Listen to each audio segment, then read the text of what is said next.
Hello and welcome to the 5th Jedi lesson. Today we're going to be tackling questions 1 and 2 from the week 3 homework. So the first problem we're starting with states that for the circuit shown in the drawing, what is the voltage V1 across resistance R1? And we're given a drawing here, but something that helps me is to kind of redraw this because it's just easier for me to, interpret this.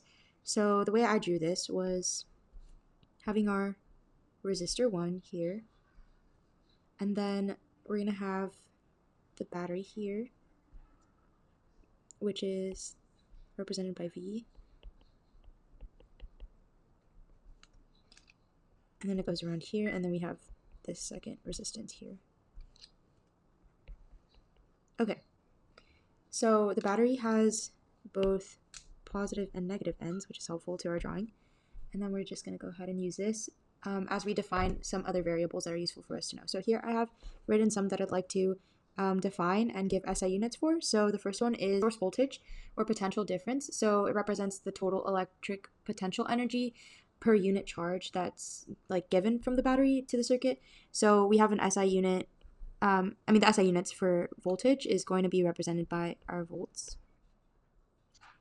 All right, and then the second one is V1, which is the voltage drop across resistor 1. So that's what happens as it goes to resistor 1. So it's the amount of electrical potential energy that's lost or used as it passes through our first resistor. And the SI unit for V1 is also volts, which is V. Then we have the resistance of resistor 1, and this just measures how strong this, goes against the flow of the electric current. So the SI unit for resistor 1 is ohms, which look like that. Please excuse the bad character drawing. And then we have resistance of resistor 2, which measures the opposition to the current flow from the second component. And the SI unit is also ohms here. Okay. And we have R total, which is the total equivalent resistance represented by ohms.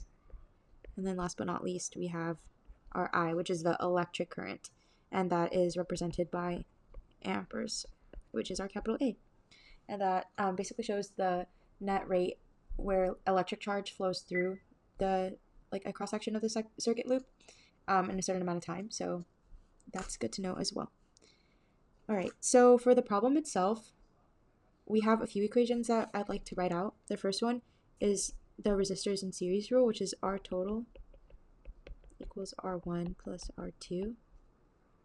And this kind of represents when we have two components that are connected between each other and make one big loop like this, then the overall opposition adds up directly. So that's represented by this here. And then our second one is Ohm's law, which we've seen before, and this is V equals I times R.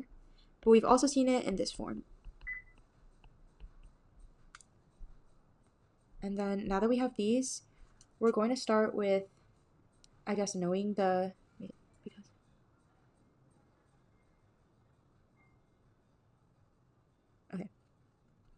Okay, and then now that we know these, we also can notice that we have R1 and R2 in our system here. So we know that we're going to have to add them up, which is represented here, so that we can have the R total. And then we also want to make sure that we're going to replace those components and apply it to Ohm's law so that we could find out how much current, which is the I that we're looking for, leaves the battery. So the way that we could do this is we take this equation, the I equals V over R, but this is going to be our R total.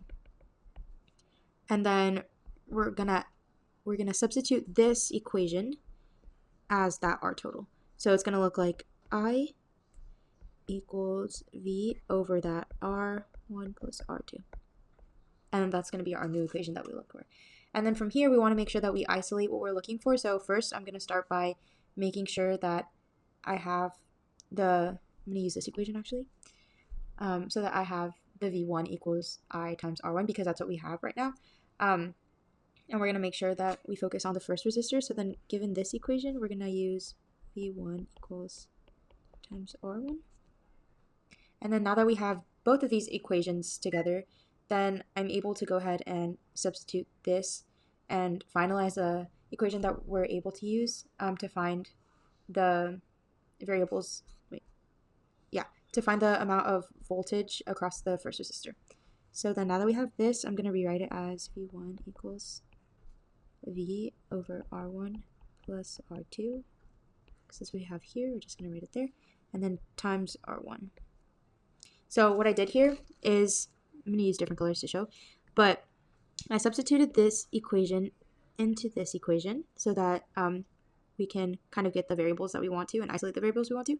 And then from there, I substituted this equation, which we have down here. And notice how I have this I here. I went ahead and took this section here and input it here. And then that's how we're left with this final expression. And so then, now that we have this, I'm going to rearrange this. And we're going to be left with V1 over R1 over R1 plus R2 over V.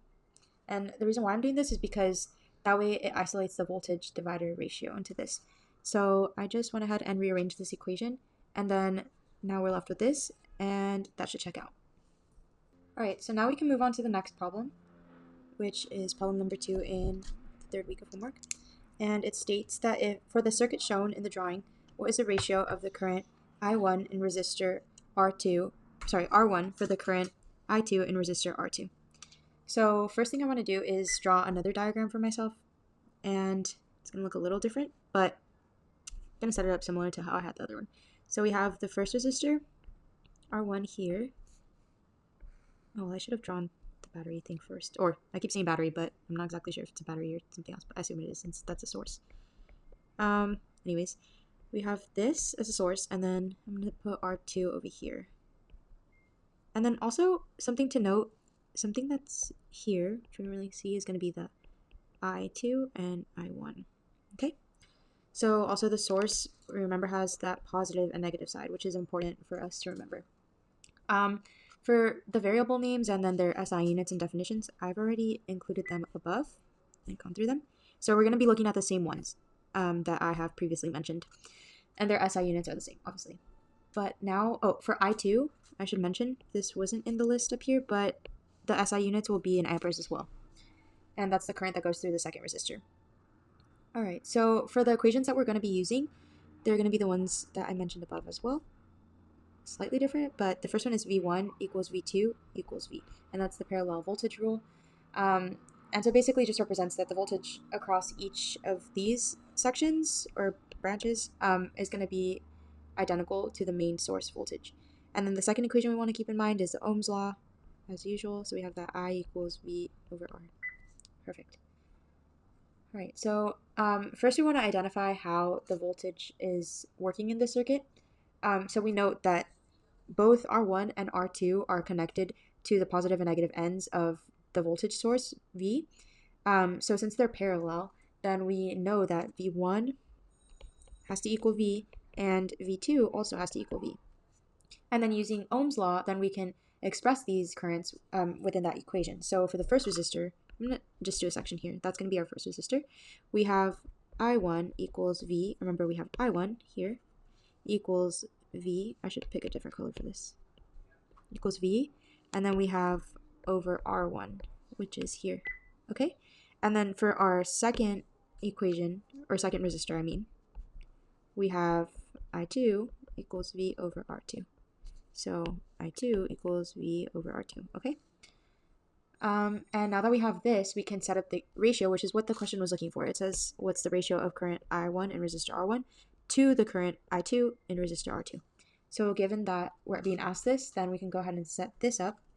And our ratio is going to look something like this. I1 over I2. And now that we have that, it's a little bit easier for us to substitute the information we do have. So we know that I1 is this equation, and then I2 equals that equation. So I'm just going to add this in here. I1 is that V over R1, and then R2 is going to be V over R2. Okay? And to make it easier, I'm going to write this out so it's a little cleaner, more legible. We have V over R1 over V over R2. And personally, this is kind of hard for me to grasp in my mind. So for the next steps, I'm going to multiply by the reciprocal and So I'm just flipping the bottom fraction and multiplying by the top fraction so that it's kind of easier for me to have it all written out on the same level. So what I'm going to do here is I2. I'm going to take this here and then multiply. So this kind of side work here is going to be VR1, and then all I'm doing is just multiplying by the reciprocal. It's going to look something like that. Okay, so we have V over R1 times R2 over V. Perfect.